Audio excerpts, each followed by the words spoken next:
17 तारखेला उद्या आंतरवालीत बैठक आहे. सगळ्या मराठा बांधवांनी उद्या 17 तारखेला 9 वाजता आंतरवाली सराटी इथं बैठकीला यायचंय. कारण पुढची आंदोलनाची जे 24 डिसेंबरच्या नंतरचं आंदोलन होणार ती निर्णायक बैठक मराठा समाजाची आपण ठेवलेली.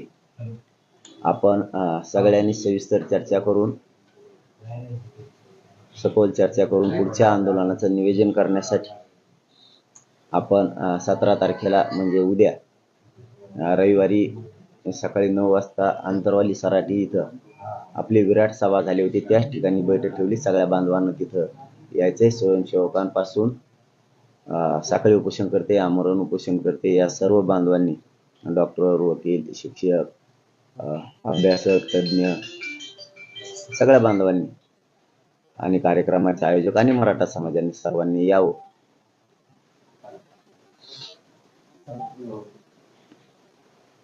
काल फडणवीस असं म्हणाले की सरसकट गुन्हे मागे घेणं शक्य नाही. ज्यांनी अॅट्रॉसिटीज केल्या म्हणजे ज्यांनी जे काही प्रकार केले पोलीस मारहाणीचे या सगळ्यांवर गुन्हे दाखल होतीलच, कारवाई होईल. सरसकट गुन्हे मागे घेण्याचा प्रश्नच येत नाही. सरसकट गुन्हे वापस घ्यायचे त्यांनाच सांगितलेले, त्यांना सरसकट घ्यावेच लागणार आहे. कुठं काय कुणाकडून काय प्रकार घडलाय त्याबद्दल आम्ही त्यांचं समर्थन कधी केलेलं नाही, करणार पण नाही, केलेलं पण नाही. आमचं म्हणणं आहे तुम्ही निष्पाप लोकांना जे त्याच्यामध्ये नाहीच आहेत अशा लोकांना सुद्धा मध्ये टाकलंय. तसं की आमदारानं त्यांना त्यांच्या भाषणादरम्यान सांगितलंय सुद्धा की निष्पाप लोकांनी हे मध्ये टाकले. मराठ्यांचे आंदोलक नाही आहेत, मराठ्यांचे आंदोलन बदनाम करण्यासाठी हा प्रकार घडलेला आहे. परंतु आता सरकारला जर जाणून बुजून मराठ्यांचे पोरं गुतवायचेच असतील तर त्यांचा प्रश्न आहे, पुढं आमचाही प्रश्न आहे. पुढं आमच्या लक्षात हे राहणार आहे की तुम्ही किती जाणून बुजून आमच्यावर अन्याय केलाय. आज तुम्ही अन्यायाला करा, आमच्या लक्षात राहत आहे की तुम्ही आमच्यावर कसा अन्याय करायला लागला. पुढं आम्ही ते लक्षात ठेवणार आहे.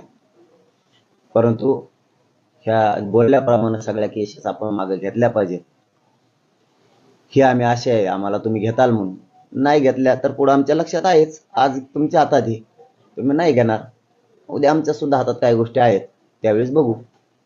जयंत पाटील काल म्हणाले की ज्यावेळेस जाळपोळ सुरू होती, हे सगळं सुरू होतं त्यावेळेस मग पोलिसांनी फायरिंग का केली नाही? इतका जर उद्रेक सुरू होता, तुम्ही या वक्तव्याकडे कसं बघताय?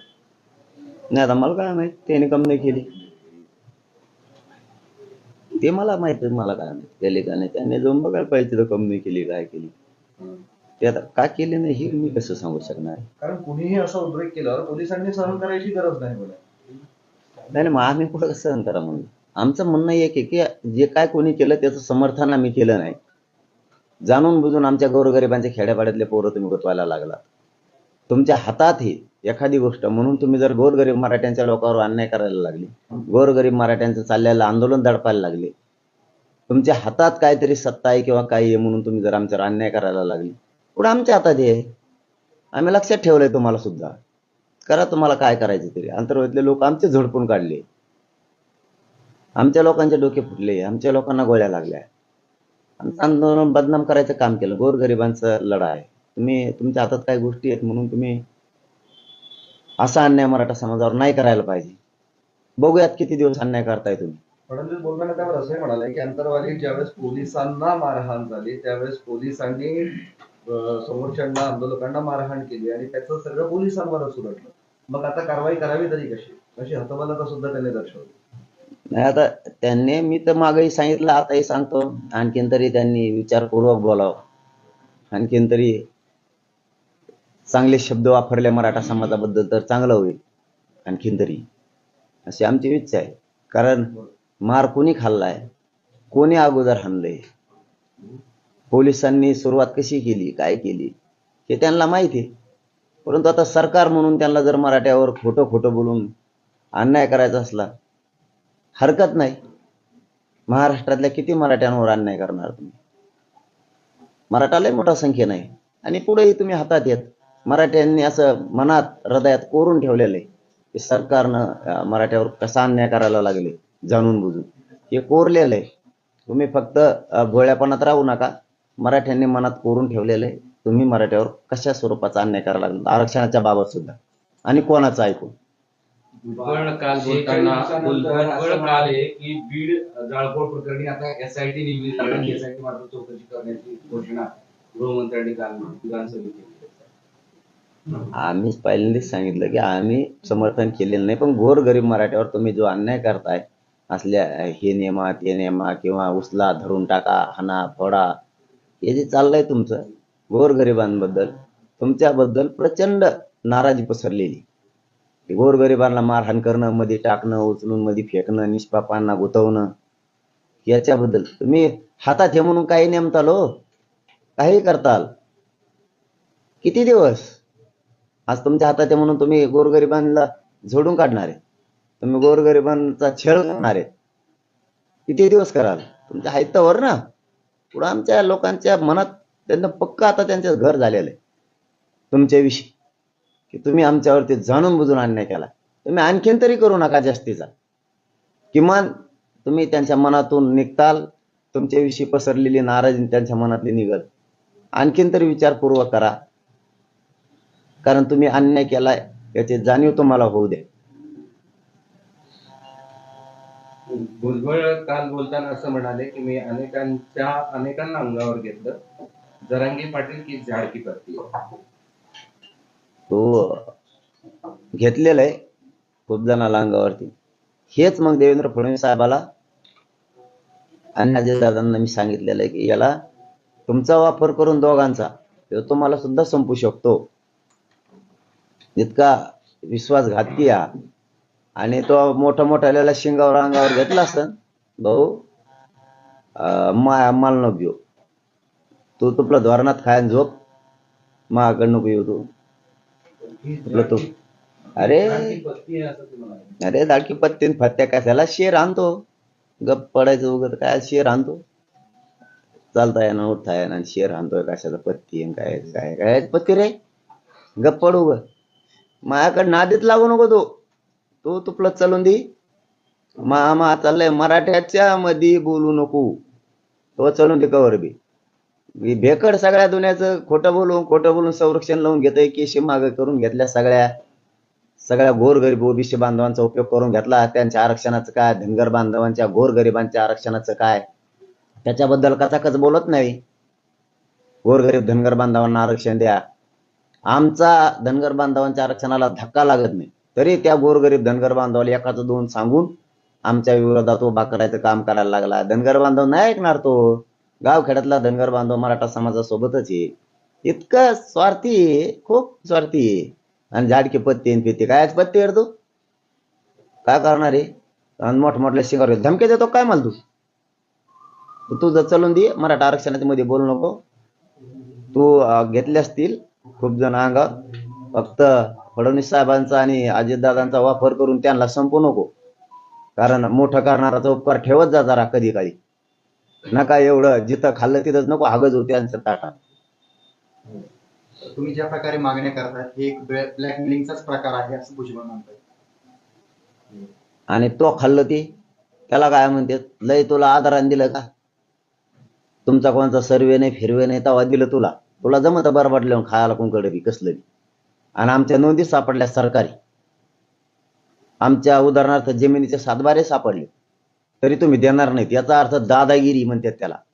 नाही देव देणार, जरी तुझी जमीन सापडली नाही देव देणार, त्याला दादागिरी म्हणते. शासकीय नोंदी भारतात फक्त मराठ्यांच्या सापडल्या, एका हे जाती धर्माच्या नोंदी सापडलेल्या नाही. मग खरे ओबीसी आरक्षणात आम्ही येत, तुम्ही नाही. तुम्ही अतिक्रमण केलं, गोरगरिबांचं आरक्षण तुम्ही खाल्लंय, आणि आमचं ते हक्काचं असून सुद्धा खाल्लंय म्हणताय घेऊ नका. खरं ओबीसी आरक्षणात आम्ही येत, तुम्हाला कोणतेच निकष नाहीत, तरीही तुम्ही आलात. तरी आम्ही कधी नाराजी व्यक्त केली नाही. कोणत्या जातीला का आरक्षण दिलं, कशामुळे दिलं, का दिलं, आम्ही कधी म्हणलो नाहीत, म्हणणार सुद्धा नाहीत. आमच्याबद्दल जळू नका, एवढंच आमचं म्हणणं आहे. जळू नका. आणि आम्ही कोणाच्याही आरक्षण आम्हाला द्या म्हणलेलं नाहीत. आमचं जे दे आम्ही तिथं जे ते आम्हाला पाहिजे ते आम्ही मिळवणार आहे. आणि याला किती वळवळ करू द्या, फक्त सरकारला विनंती, याचं ऐकून मराठ्यावर तुम्ही अन्याय करू नका. तुम्हाला पुन्हा सांगतो, याचं ऐकून मराठ्यावर अन्याय करू नका. मराठ्यात तुमच्याबद्दल नाराजी गेलेलीच आहे. आणखीन जाऊ देऊ नका. ती नाराजी कशी कमी होईल याच्यासाठी प्रयत्न करा. केसेस करून खोटे लोक गुंतवून आरक्षण नाही देणार म्हणून आणखीन नाराजी वाढू नका. कारण तुमच्या हातात आहे तोपर्यंत तुम्ही कराल, पण नंतर आमच्याही हातात आहे याचंही तुम्ही भान राहू द्या. कारण गोरगरीब मराठा मी 6 करोड आता एक आलेलं. जशी जशी डेडलाईन जवळ येते तुमच्या विरोधातला म्हणजे तुमच्यावर टीका करण्याचं प्रमाण वाढतंय, तुमच्या विरोधातला सूर वाढतोय. आता त्याला मी काय करू? मी संताजी धनाजी सारखा त्यांना पाण्यात दिसायला लागलोय. मी काय करू त्याला? आमचा मराठा समाज त्यांना संताजी धनाजी सारखा दिसायला लागला, त्याला मी करू काय? आणि विरोध झाले, यांना काय काम आहे दुसरी? सांगत असतील तिकडून बोंबलं ते. अरे इथं घेणार तुम्ही किती विरोध करा, ओबीसीतच आरक्षण घेणार, कसं मिळत नाही बघतो आम्ही. बिमार आहे. पाटील, बीडच्या दंगलीबाबत देवेंद्र फडणवीस यांनी सांगितलंय की सीसीटीव्ही मध्ये जे दिसत आहेत ते गुन्हेगार आम्ही आत घालणार, तलवारी घेऊन गेटवर नाचत होते, हे सीसीटीव्हीचे पुरावे आहेत. मग यांना तुम्ही पाठीशी घालणार? मी पहिल्यांदाच सांगितलं, मी त्याचं समर्थन केलेलं नाही. निष्पाप लोक गुतवलेत तुम्ही. जे आजूबाजूला कोणी उभा आहेत ते गुतवलेत. हे कोण नाचणारे म्हणताय तुम्ही, हे दुसरेच आहेत, हे धरण्यातच नाही आलेले, दुसरेच टाकले त्यांच्या नावाखाली. असे शेकडे नाहीत, शेकडे. हा, शेकडे नाहीत. हे यांनीच यांचे जाळलेत, यांनीच यांचे पोळेत. त्याचं ते एडपट आलं तिकडून इथं, त्यांनी त्याच हॉटेल जाळलेलं, त्याच्याच पाहुण्यानी. ते आरोपी कुठे येतं? ते अटक केले का? सीसीटीव्ही दिसतात त्यांचं समर्थन करतात? आम्ही म्हणतो मी त्या जी घटना घडली त्याचं समर्थनच केलं नाही. आम्ही तसे स्वतःचे सुस्वार्थी लोकच नाहीयेत, स्वतःच्या स्वार्थासाठी काही बोलणारे. आमचे कित्येक तरी लोकांवर अन्याय झालाय, त्याचं काय? काय धरून हाणून मारून सोडले, त्यांचं काय? सोडलेले सुद्धा हाणून मारून का हाणलं, का सोडलं? त्यांना कोण आता त्यांच्याबद्दलचं काय सरकारचं मत आहे? कशामुळं मारले ते लोक? पूर्ण सुजून कशामुळे काढले तुम्ही? विनाकारण काही पोर आत्ताही शेकडे नातेत. अहो नुसते रेकॉर्डिंग व्हायरल केले म्हणून 22-23 दिवस सरकार ही पोर गाते. काय सरकार आहे तुम्ही? सरकार म्हणता आम्ही अन्याय करत नाही म्हणता, तोंड घेऊन सांगता, नुसतं कागद वाचत बसता तिथं. कशाला ते पोरग मध्ये काय केलं त्यांनी? 22 दिवस झाले म्हणता आम्ही सरकार चालवतो. कशाला चालवता? मराठ्यावर अन्याय करायला. त्याचं ऐकून तुम्हाला आणखी सांगतो, तुमच्याबद्दल नाराजी राज्यात मराठा समाजात गेलेली. तुम्ही ही नाराजी वाढू देऊ नका. विनाकारण वाढू देऊ नका. आणखीन तरी तुमच्या हातात आहे म्हणून तुम्ही मराठ्यावर अन्याय करू नका. त्याचं ऐकून तुम्ही जर त्याचा ऐकून अन्याय केला ना, तर तुम्हाला आणखीन सांगतो, पहिल्यासारखा मराठा राहिलेला नाही. मराठा 100% करोडोने एक झालेला आहे. आता तो काही केल्या बाजू जात नाही. तुमच्याकडे फक्त तुम्ही मोठे केलेले थोडेफार राहणार आहेत. त्यांना सुद्धा मराठे ते सुद्धा विनंती केली तर मराठ्याच्या बाजूने उभा राहते. तुम्ही आणखीन शाने व्हा. ही धमकी नाही, इशारा नाही. मराठे टोटल एक झालेले. पाटील, जे पुरावे सापडले त्याच्यामध्ये पेट्रोल बॉम्ब तयार घेऊन आले, पेट्रोल बॉम्ब फेकताना सुद्धा सीसीटीव्ही मध्ये सापडले, याचाच आधार घेऊन सरकार आता त्याची चौकशी करते. तर तुम्हाला काय वाटतं? तुम्ही यांचं समर्थन करता की जे पेट्रोल बॉम्ब फेकत होते? त्या घटनेचं मी 2दा-3दा सांगितलं तुम्हाला की आम्ही कशाचं समर्थन केलेलं नाही. तर आमचे निष्पाप लोक कशामुळं पकडले त्याच्यात याचं कारण आम्हाला कळा. कशामुळं मारले तुम्ही आमचे लोक? कशामुळं खोटे गुन्हे इतके दाखल केले? कोणाला, कोणत्या एसपीला मोठेपण पाहिजे का सरकारला मोठेपण कमवायचे? बरं, त्याचं ऐकून मराठ्यावर अन्याय करायचा आहे का तुम्हाला? म्हणजे त्याला खुश करायसाठी तुम्ही मराठ्याचे लोक उतार लागले का राज्यभरातले? तुम्ही का गुन्हे मागे घेतले नाही ह्यो आधी आमचा प्रश्न आहे. आम्हाला शब्द दिला कशाला? आमचे गुन्हे मागे घेऊ, आम्हाला शब्द दिला कशाला? काय कारण आम्हाला शब्द द्यायचा? एकालाही अटक करणार नाही का शब्द दिला? का अटक केले आमचे लोक? ही आमचा आधीचा मूळ प्रश्न. खोटं बोलून तर त्याला खुश करायसाठी तुम्ही मराठ्यावर अन्याय करणार. मराठी एवढी येडी आहेत, 24 डिसेंबर पर्यंत आरक्षण देणार. तुम्ही येडं समजता मराठ्याला? गोरगरिबांच्या मराठ्याच्या पोराचं वाटोळं करायला निघाला सरकार म्हणून तुम्ही कधी जाणार? कशाला दिले आश्वासनं तुम्ही? सगळ्या उभ्या महाराष्ट्राने ऐकलंय. तुमचा गोड गैरसमज काढून टाका. मराठी इकडून येत आणि तिकडून येत, मराठी कुंकडून नाहीत. मराठी स्वतःच्या पोराच्या बाजूने येत. आता स्वतःच्या पोराचं वाटोळं करून तुमच्याकडून राहते काय मराठी? पागलात काढू नका मराठ्याला तुम्ही. आता स्वतःच्या पोराचं वाटोळं करून मराठा आता तुमच्याकडून राहू शकत नाही, अजिबात नाही राहू शकत. आमचे लेकरं आम्हाला मोठे करायचे, आमचे गोरगरिबांचे पोर आम्हाला मोठे करायचे. तुम्हाला केलं आता 50-60 वर्ष मराठ्यांनी मोठं, तुम्हालाच मोठं करायसाठी स्वतःच्या पोराचं वाटोळं करायचं काय मी आता? आमचे मराठी आमच्या स्वतःच्या पोराकडून उभा राहणार आहेत. तुम्हाला थोड्या दिवसात आणखीन दिसत नसतं तर मी 24 डिसेंबरच्या आत मराठ्यांना आरक्षण द्या. पाटील, तुम्ही 17 तारखेला अंतरवालीमध्ये बैठक घेताय राज्यव्यापी, दुसरीकडे लगेच 18 तारखेला छत्रपती संभाजीराजे हे दिल्लीत सर्वपक्षीय खासदाराची बैठक घेणार आहे, तशी आयोजित केलेली आहे. नाही काय ते आपल्याला समाजाला काय माहित नाही होती काय बैठक आहे का काय कुठं, पण आम्हाला एवढं माहिती आहे 17 तारखेला रविवारी मराठा समाजाची बैठक अंतरवालीला आहे. मराठा समाजाचं 24 डिसेंबर तारीख दिलेली मराठा समाजाला. त्याबाबत विचार करून पुढच्या आंदोलनाची दिशा आम्ही 17 तारखेला ठरवणार आहे. तुमच्या सोबत छत्रपती संभाजीराजे सुद्धा मराठा आरक्षणासाठी प्रयत्न करतायत. एकत्रित सगळ्यांना आणून मराठ्यांच्या आरक्षणाच्या संदर्भात चर्चा करण्यासाठी प्रयत्न करतायत. त्याच्याबद्दल तुम्हाला काय वाटतं? 17 तारखेला अंतरवालीला बैठक आहे, सगळा मराठा समाज तिथं येणार आहे आणि 17 तारखेला आम्ही मराठा समाज पुढील आंदोलनाच्या आणि आरक्षणाच्या बाबतची दिशा पुढील महाराष्ट्रातला मराठा समाज ठरवणार. सरकारला तुम्ही काल सांगितलं होतं की 17 तारखेच्या पूर्वी मला येऊन तुम्ही संपर्क साधा किंवा जे काही लेखी आश्वासन दिले त्या संदर्भात कुठपर्यंत काम आलंय ते मला सांगा. त्याला 24 तास उलटलेले. तुम्हाला आतापर्यंत सरकारकडून किंवा इतर जे मंत्री तुम्हाला भेटायला आले त्यांच्याकडून तुम्ही संपर्क साधलाय का? हो, साधलाय. बघूया 17च्या आत येते. त्यांनी 5-7 वेळेस संपर्क साधलाय. बघूया, त्यांना मराठ्यांची आवश्यकता असेल तर 17च्या आत ते मराठ्यांना सांगतील आम्हाला की आम्ही मराठ्यांना ठरल्याप्रमाणे 24 डिसेंबरच्या आत आरक्षण देतोय, सांगतील. नाही सांगितलं तर 17ला आमचा उद्या 24 डिसेंबरच्या नंतर आंदोलन काय हा मराठा समाज ठरवून स्वतःच्या मुलासाठी मराठा लढणार. तुम्हाला जो संपर्क केलाय सरकारने, काय बोलले काय बघते तुमचे? नाही बोलले काय नाही, मी सांगितलं प्रत्यक्ष काय बोलायचं ते फोनवर काय बोलावं. चर्चा करायला तयार आहेत का?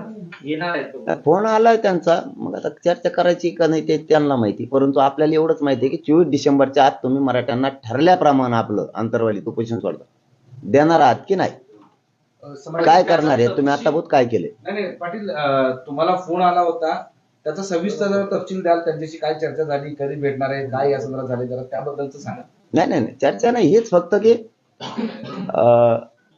17 तारखेला आपली बैठक आहे. आम्ही सांगितलं त्याच्या आत तुम्ही 24 डिसेंबर पर्यंत आपला जे विषय ठरलेला आहे त्याबाबत करणार असाल, काय करणार आहेत, आत्ताभूत काय केलंय ते आम्हाला सांगा. नसता 17 तारखेला मराठा समाज आम्ही बैठक घेऊन एकदा डिक्लेअर केलं की मग डिक्लेअर केलं, इथपर्यंत बोलणं आहे. मला प्रश्न थोडा क्लिअर करायचा की सीसीटीव्ही मध्ये जे लोक दिसत आहेत ज्यांनी हिंसा केलेली आहे त्याच्या आधारेच समिती नोंदलेली आणि फडणवीसांनी सुद्धा सांगितले की त्यांची चौकशी केली आहे, त्यांच्याबद्दल तुम्ही काय म्हणाल की जे खरंच याच्यामध्ये आहेत आणि सरकारकडे पुरावे आहेत त्यांचं समर्थन करायचं नाही, तुम्ही नेहमी सांगता, मग त्यांच्याबद्दल तुम्ही काय विचार? माझं एवढंच म्हणणं आहे त्याच्यामध्ये की तुम्ही निष्पाप मराठ्यांच्या लोकाला का गुंतवलं, आमच्या मराठ्यावर त्याचं ऐकून अन्याय का, त्याचं हटेल जाणारे कुठे, बाकीचं समर्थन आम्ही केलेलं नाही. ज्यांचे पुरावे आहेत मी समर्थन केलंच नाही, करणार सुद्धा नाही. त्यांच्यावर कारवाई व्हावी.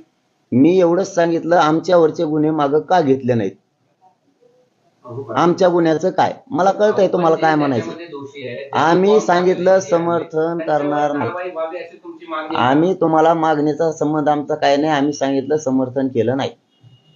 आमच्यावर अन्याय झालाय त्याचं काय, ते सरकार आमच्यावर काय अन्याय करतं, आम्ही समर्थन केलं नाही, कधी करत नाही, तर करणार सुद्धा नाहीत. स्पष्ट उत्तर दिलंय तुम्हाला. पण आमच्यावर झालेला अन्याय का त्याचं ऐकून आमचे गोरगरिबांचे पोरं फोडून का काढले, त्याबद्दल कोणत्या अधिकाऱ्याला शिक्षा होणार आहेत, त्याच्याबद्दलचं काय, आम्ही तर समर्थन केलंच नाही ना. त्याच्याबद्दलचं काय, आमचे गुन्हे मागे घेऊ म्हणले तर अंतरवालीचे सुद्धा घेतले नाही, महाराष्ट्रातले घेऊ म्हणले घेतले नाही, आमचे लोक अटक करू नाही म्हणले केले, याचं काय, याच्याबद्दल कोणाला काय शिक्षा होणार आहे. फक्त त्याचं ऐकून मराठ्यावर तुम्ही अन्याय करायला लागलात, इथं सरकार चुकायला लागले, त्याचं ऐकून तुम्ही आमच्यावर अन्याय करणार, मराठ्यात तुमच्याबद्दल नाराजी चालली जाणार. चला धन्यवाद. तुम्हाला सुट्टी कधी होणार आहे? सुट्टी आज घेतो. आज सुट्टी. हो, आज अंतरवाली जाणार आहे. तेवढं सांगा ना. दोन- आंतरवाली जाणार आहे आणि पाहणी वगैरे काय जे काय असेल तुमचं पुढचं नियोजन. आज उद्या सभा आहे त्या अनुषंगाने आज तुम्हाला सुट्टी होणार आहे का किंवा तुम्ही आंतरवालीला जाणार आहे, काय पुढचं नियोजन आहे आज? हो, आज 2-3च्या दरम्यान आज सुट्टी होणार आहे आणि आंतरवालीला मी आजच जाणार आहे. उद्याची बैठक मोठी असल्यामुळं मराठा समाजाचे मी आजच सुट्टी घेऊन आंतरवालीला जाणार. डॉक्टरांनी सुट्टी नाही दिली तरी पण मी जाणार.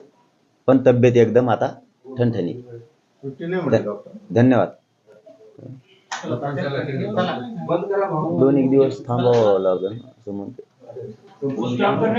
हो.